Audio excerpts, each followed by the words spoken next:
You play a very intriguing character, and we don't want to spoil too much, I don't think. No, we don't. How did you approach playing this sort of duplicitous, say, character? Yeah, character with many secrets.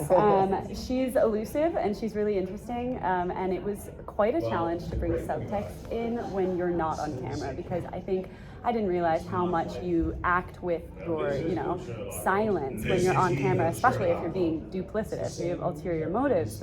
When you're on audio, there's a lot I had to work out in terms of, taking pauses, using different volume of voice to make sure that, a listener who came back and wondered what I meant before would be able to tell that I had ulterior motives or something like that, but also playing it straight enough that there were no spoilers. Right. No raised eyebrows. So exactly. Were you a Sherlock Holmes? I mean, Sherlock Holmes as a main character has been around for 100 plus years. How big of a Sherlock Holmes fan were you? And what was your reaction the first time that you read this script and saw the twist of the characters that are against type? Definitely. So I said this in the panel, but I feel like I grew up in the era of Sherlock remixes, right? Everything was a new adaptation, a different person playing Sherlock, a different take on Sherlock that was kind of modernizing what we knew. But I'm also a huge reader, so while I loved Sherlock on the BBC, I loved Benedict Cumberbatch, right? I went back and tried to read a lot of it when I was in a classics phase, and I didn't get through all of it because I think it's 56 short stories, 4 novels. It's a lot, but I loved what I read. And then the second part of your question being when I read the script, it was really interesting because I think on the surface, I didn't know where it was going, right? So on the surface, I saw this character that was sort of opening up Moriarty, helping understand his emotional journey, and I slowly got sucked into the fact that she's so much more than that, and it made me so excited because you see characters, a lot of the time female characters are sometimes just, one note, they are helping, give detail, give color to a male character, but she does so much more, and she has so much more agency in this plot. It was awesome to read. What was your favorite part about playing her? Because I think you kind of answered the question there about agency. Yeah. That's definitely, we saw that early on too. Oh gosh, I mean, there are so many things I could point to. I think play, how do I say things without spoiling anything? I think playing the duality of her was such an incredible acting challenge. That was a blast. I think I'm a singer, and being able to do opera, I did opera in high school, I did opera a little bit in college, and being able to go back to that was just an incredible gift, because that's not something you usually get to do. I felt like I was using all parts of my skill set. So was you singing? Yeah, it was me singing. Awesome. Amazing. And it was such a great opportunity. I've missed opera, especially in the pandemic. Live theater, opera were really hard to come by, and being able to do that while also doing this incredible audio genre was really cool. Could you talk about your the physical process of, I'm using air quotes here, on recording, acting, when you don't have a set, a costume, other actors to bounce off of? What is it like for your performance in the booth? Yeah, I think you go back, or at least I go back to the fact that I became an actor in my room pretending with stuffed animals, right? And so it's somewhat easy to go back to that basic, and it's kind of really nice to go back. So I had the luxury of getting to act with Dom and Billy and meet them over Zoom before, while they were recording. But then when I was recording, I was in a beautiful studio, but I had a reader. It wasn't them on the other side. So it was really this let your imagination take you and free yourself up. And there's a way that could be challenging, but there's also a way where that can open up so much possibility. That would have required a lot of outtakes if they were sitting there. It's true. They're hilarious. Oh my gosh. Now, they recorded their stuff together, Yes. correct? Okay. Yeah. Have you ever, I know the times are different, but in the old days, they used to do live radio dramas. They have the entire cast together, and they perform like a play with dialogue. Do you ever, as a performer, instead of going into a booth and recording music, do you ever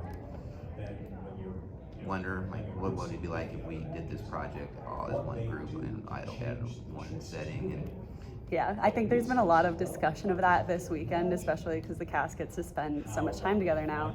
And we've all sort of been like, well, if we do a season 2, you know, like we would love to be in the room together playing off of each other, because it's so fun, and it adds a level of specificity to the characters and the relationships that sometimes it's hard to come by in a vacuum. What do you think Rose sees in Moriarty, or Sherlock even for that matter? So, without spoilers, I think Rose, especially with Moriarty, she's attracted to intelligence. She has to find her match, right, when it comes to that. But then I think there's just something so disarming and pure about him, especially early on in the show. Obviously, he changes. It's an origin story to a villain, if you will. But there's something so disarming, so incredibly pure about his intentions that I think she might not come across as much in her life, and that must be so refreshing and exciting to meet someone without ulterior motives for once. Not Sherlock? And in Sherlock, she doesn't get to talk to him as much in this first season, so I'd love to see how that would play out, you know, as the show goes on, because obviously that's a large relationship in the canon. I imagine it would be a more challenging relationship with this Sherlock. There would be more competition, and I think you do see that in the original. So. Does your preparation as an actor differ? I mean, when you're home with the script, differ for something where you're just doing voice work versus where you'd be on a stage or a sound stage or surrounded by other castmates? It does. I like to think, and I've actually feel like I've discovered this as I've started to do more voice work. I like to think that voice work is like the start of it all. It's the root of it all. Especially when I was in school, that was the first acting class they made us take, was voice, because you're nothing if you can't communicate through the subtlest instrument, right? Your voice. Everything else sort of gets added on. So I think in a way, like, this voice acting is making sure you're having as honest a performance as possible, because you can't use anything else to distract. You know, I can't use like my smile, my like arms. I have to use the only thing available to me, which is voice, which is exciting.